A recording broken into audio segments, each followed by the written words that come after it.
அனைவருக்கும் வணக்கம். சுப மாரிமுத்து திருப்பூர்ல இருந்து இந்த பதிவு உங்களுக்காக. இப்பொழுது துலா ராசி பற்றி இந்த புத்தாண்டில் எல்லா மக்களுக்கும் என்ன பலன் என்று பார்ப்போம். இப்ப துலா ராசி, இப்ப துலாம்னா என்ன? மேசத்துல இருந்து 7வது ராசி துலா ராசி.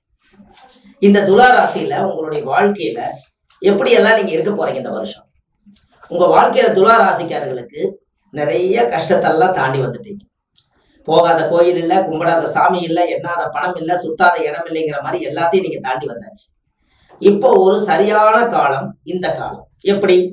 இப்ப கும்பராசியில குரு இருக்காரு, 9ஆம் பார்வையாக துலா ராசி குரு பார்க்கிறார். இந்த வருஷத்துலதான் 12 வருஷத்துக்கு ஒருக்கா மகா கும்பத்துல குரு பகவான் உட்கார்ந்து இந்த 9ஆம் இட பார்வையா சிறப்பு பார்வையாக துலா ராசியில இருக்கிறார். துலா ராசி பார்க்கிறார். கும்பராசியில இருந்து துலா ராசி பார்க்கிறார். இதுல என்ன ஒரு சந்தோஷம் அப்படின்னா, துலா ராசிக்காரர்களுக்கு குருவோட பார்வை கிடைச்சாச்சு, புது வருஷம் வந்தாச்சு. புத்தாண்டிலே உங்களுடைய வாழ்க்கை ஒரு புத்தாண்டா மாறி ஒரு புதுப்பிக்கக்கூடிய காலம் உங்க ஜாதகத்துல வந்தாச்சு. இது எப்படின்னு பாருங்க. துலாம்னா என்ன? தெராசு. இவங்களுடைய குணம் எப்படி இருக்கும்? தெராசுன்னா என்ன? எல்லாத்தையும் எடை போட்டு பாக்குறதானே. அதனால எடை போட்டு பாக்குற மாதிரி அவங்களோட வாழ்வாதாரத்துல அந்த பிரச்சனைகள் எல்லாம் எல்லாத்தையும் தாண்டி வந்திருப்பாங்க. அப்ப துலாம் என்பது எப்பவுமே பாருங்க, தெராசு வந்து சும்மா இயங்காது. ஏன் அப்படி? சும்மா பிடிக்க முடியாது. யாரோ ஒருத்தர் பிடிச்சாதான் முதல்ல அந்த தெராசே நிற்கும். அப்படின்னா என்ன? இவருடைய பிடிப்பே இன்னொருத்தருடைய பிடி இல்லைன்னா இவருடைய தற்செயலா எடுக்கிற முடிவுகள் எல்லாமே கொஞ்சம் சரிஞ்சு விழுந்துடும். அதனாலதான் யாரோ ஒருத்தர் பிடிங்கன்னு சொன்னாங்க. அப்ப துலா ராசிக்கார் யாரை பிடிக்கணும்? ஒரு ஆலோசகர், ஒரு மகான்கள், ஒரு குருமார்கள், இவங்களை எல்லாம் பிடிச்சு அவங்க வாழ்க்கையில ஒரு நல்ல மாற்றத்துக்கு வரும்.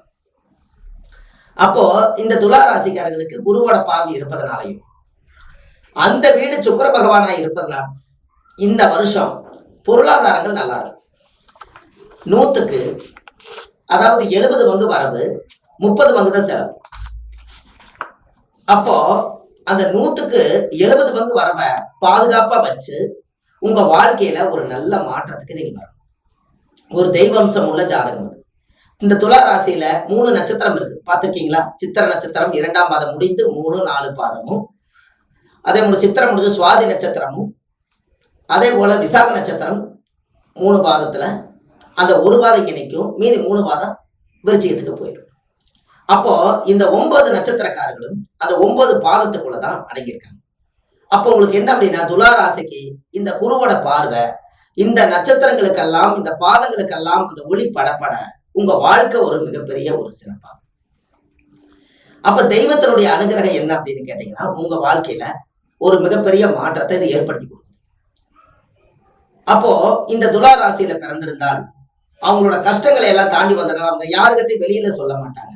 எவ்வளவு கஷ்டம் வந்தாலும் தனக்குள்ளேயே வச்சுக்கிட்டு இன்னைக்கு சரியாயிரும், நாளைக்கு சரியாயிரும், அவங்களே ஏமாத்தி வெளியில பேச போட்டே அவங்க வாழ்ந்துட்டு இருப்பாங்க. ஏன்னா துலாம்னா தெராசு. அந்த தெராசுங்கிறது என்ன அப்படின்னா, ஒரு சுமை தாங்கியத்தான் இருக்குது. அந்த வீட்டுல தானே சனி உச்சம். சனி என்பது சுமை. எல்லா கஷ்டத்தையுமே உள்வாங்கி அவங்க மனசு ரொம்ப வெறுத்து போயிடும். அப்போ இந்த துலா ராசியில பிறந்திருக்கிறவங்களுக்கு மட்டுமே எந்த இடத்துக்கு போனாலும் நல்ல பேரு கிடைக்காது. அது 1வது ராசி, இது 7வது ராசி. அப்போ மேசத்துல இருந்து என்னன்னீங்கன்னா இது 7வது வீடு. இவங்க வந்து பிறந்த இடம் கஷ்டம், புகுந்த இடம் கஷ்டம், வாழ்ந்த இடம் கஷ்டம். இதைய சொல்லியா அவங்க வாழ்க்கையில ஒரு உயிர் இல்லாத ராசி ஆயிடுச்சு. தெராசுக்கு உயிர் இல்லை, மற்ற ஜீவன்களுக்கெல்லாம் உயிர் இருக்குது, தெராசுக்கு உயிர் இல்லை. அதனால உயிரோடு இருந்தும் கூட ஏண்டா நம்ம பிறந்தோம், ஏன் வாழ்ந்தோம், எதற்காக நம்ம இப்படி இருக்கிறோம் அப்படின்னு அவர்களுக்கே தெரியாத வாழ்க்கையை ஒரு அடையாளம் போட்டுக்கிட்டே வந்திருப்பாங்க. இப்படியெல்லாம் கஷ்டப்படக்கூடிய ஒரே ராசி இந்த துலா ராசி மட்டும்தான். அப்பேற்பட்ட ராசிக்கு இந்த வருஷம் புத்தாண்டுல இந்த 2022வது வருஷம் இந்த துலா ராசிக்காரர்களுக்கு இந்த வருஷம் பிறக்கும் போது குரு பகவான் கும்பராசியில இருக்கிறார். இதுதான் ஒரு பெரிய சிறப்பு. அதனால ஒரு முறை இந்த குருவோட பார்வை உங்க ராசிக்கு படுறதுனால நீங்க ஆலங்குடி குரு பகவானுடைய ஆலயத்துக்கு சென்று 16 வருஷம் குரு தசை, அதனால 16 நெய்விளக்கேத்தி சாமிக்கு தேங்காய் பழம் பூமாலை கல்கண்டு வாங்கி அர்ச்சனை பண்ணி உங்க ஜாதகத்தை கொண்டு போய் குரு பகவானுடைய சாமியோட மடியில வச்சு பூஜை பண்ணிட்டு வந்தீங்கன்னா அந்த பார்வையே சிறப்பா இருக்கு. நீங்க குருவை பார்த்தாலும் குரு உங்களை பார்த்தாலும் ஒரு அருமையான யோகம் உங்களுக்கு உண்டு. இதை கண்டிப்பா நீங்க செஞ்சுட்டு வாங்க. இதுல உங்களுக்கு ஒரு பெரிய மாற்றம் என்ன அப்படின்னு கேட்டீங்கன்னா, உங்க யோகத்துல இந்த தெய்வம்சம் உள்ள ஜாதகமா நம்ம சொல்லிட்டோம். சனி இந்த துலா ராசிக்காரர்களுக்கு 4ஆம் இடத்துல சனி இருக்காரு. 4ஆம் இடம் என்பது என்ன? தாய், வீடு, வாகனம், சுகம், இருப்பிடம். இது எல்லாமே இந்த வருஷம் பலமாக தாயுடைய அன்பு கிடைக்கும்.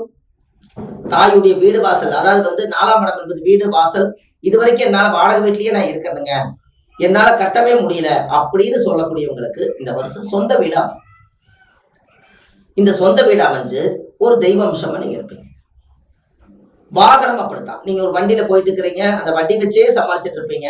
இப்போ ஒரு புதிய வாகனம் ஒன்று உங்களுக்கு உருவாகி அதன் மூலியமா உங்களுக்கு ஒரு பலன் கிடைக்கும். அப்ப தாய், வீடு, வாகனம், சுகம். சுகம் என்பது என்ன? தன்னுடைய கணவன் கிட்ட கிடைக்கிறதும் கணவன் கிட்ட இருந்து மனைவி கிட்ட கிடைக்கிற சுகபோகங்கள் இதுவரைக்கும் எதிர்பார்த்தது இல்லைனாலும் கூட இந்த குரு பார்வையினால உங்களுக்கு அதெல்லாம் கிடைக்கும். அப்ப தாய், வீடு, வாகனம், சுகம், இருப்பிடம். உங்களுடைய இருப்பிடத்தை நீங்க பலப்படுத்துவீங்க. ஏனோ தானோன்னு வாழாம உங்க இருப்பிடத்தை நீங்க பலப்படுத்துவீங்க. இந்த யோகம் எல்லாம் உங்க ஜாதகத்துல கட்டாயமும் உண்டு. அப்ப இதையெல்லாம் நீங்க கண்டிப்பா உங்க வாழ்க்கையில நீங்க செஞ்சுட்டு வாங்க, உங்களுக்கு ஒரு மிகப்பெரிய மாற்றத்தை ஏற்படுத்தும். அப்ப தெய்வ அனுகிரகம் உங்களுக்கு இருக்குதா இல்லையா? இந்த வருஷம் குரு பகவானுடைய ஆசீர்வாதமும், 4 குடைவர் சனி, அது 5 குடைவர் சனி. 5ஆம் இடம் என்பது பூர்வீகம். பூர்வீகத்துல குலதெய்வம். நீங்க குலதெய்வம் கோயிலுக்கு ஒரு முறை போய் நீங்க வழிபாடு பண்ணிட்டு வாங்க. அதே போல 5ஆம் இடம் என்பது குழந்தை. இந்த குழந்தைகளுக்கு நம்ம தேவையான கடமைகளை முடிச்சு வைக்கக்கூடிய காலம். கல்யாணம் பண்ணி வைக்கிறது, பேரம்பேத்தி எடுக்கிறது, குலதெய்வ சக்தியை உருவாக்குறது, அதுக்கு நோய் இல்லாத வாழ்க்கை, ஆரோக்கியமான வாழ்க்கையெல்லாம் உருவாக்குறதெல்லாம் இந்த துளாராசிக்கால் செய்வாங்க. இந்த சுக்கரனுடைய வீடா இருக்கிறனால துளாராசி இந்த வருஷ பிறப்புல திருச்சியில் இருக்கக்கூடிய ஸ்ரீரங்கநாதர் கோயில்ல போய் பெருமாளை ஒரு முறை பார்த்துட்டு வாங்க. உங்க வாழ்க்கையில ஒரு நல்ல மாற்றம் ஏற்படும். ஏன் அப்படி? சுக்கரன் ஸ்ரீரங்கநாதருடைய கோயிலுக்கும் இந்த துளாராசிக்கும் ஒரு மிகப்பெரிய தொடர்பு உண்டு. பூர நட்சத்திரத்துல ஆண்டாள் பிறந்தார். அந்த பூர நட்சத்திரத்துக்கு அதிபதி யாருன்னா சுக்கரன். அந்த சுக்கரனுடைய அம்சம் எங்க இருக்குதுன்னு கேட்டீங்கன்னா, பெருமாள் கோயில்ல பெருமாள் மேலேயே கால் கடியில மகாலட்சுமி உட்கார்ந்துருக்கனால மகாலட்சுமி தான் சுக்கரன். அதனால நீங்க ஒரு முறை திருச்சி மாவட்டத்துல ஸ்ரீரங்கநாதர் கோயிலுக்கு கண்டிப்பா ஒரு முறை போய் உங்க ஜாதகத்தை வச்சு பூஜை பண்ணிட்டு வாங்க. அதே போல இதோட மூலஸ்தலம் கஞ்சனூர்ல இருக்கு.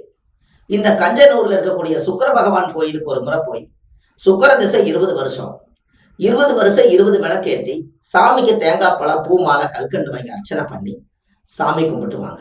உங்க வாழ்க்கை ரொம்ப பிரமாதமா இருக்கும். அதே போல ஒரு கன்னி பெண்ணுக்கு ஒரு புடவை, ஒரு பச்சை கலர்ல ஒரு புடவை, அதுக்கு ஒரு பச்சை விளையல், இதெல்லாம் வாங்கி வச்சு பூஜை பண்ணி அவங்க கையில வெள்ளிக்கிழமை அன்னைக்கு காலையில 6 to 7 சுக்கர ஓரையில கொண்டு போய் தானம் பண்ணிட்டு வாங்க. இதெல்லாம் பண்ண இந்த வருஷத்துல நம்ம விட்ட இருக்கக்கூடிய எல்லா பிரச்சனைகளும் நிவர்த்தியாகி அந்த வாழ்க்கையில ஒரு பெரிய மாற்றத்துக்கு வருவீங்க. குலதெய்வம் கோயிலுக்கு ஏன் வருஷத்துக்கு ஒருக்கா போக சொல்றோம், மாசத்துக்கு ஒருக்கா போக சொல்றோம்னா, குலதெய்வத்தை வணங்காமல் கோயிந்தா கோயிந்தா என்று பல தெய்வத்தை வணங்கினாலும் பலனொன்றும் இல்லை என்று அந்த காலத்திலே புராண நூல் சொல்லுது. அதனால நீங்க மூதாதிகள் கத்தி வச்ச குலதெய்வத்தை போய் நீங்க வழிபாடு செய்துட்டு வந்தால் உங்க வாழ்வாதாரம் ரொம்ப பிரமாதமா இருக்கும்.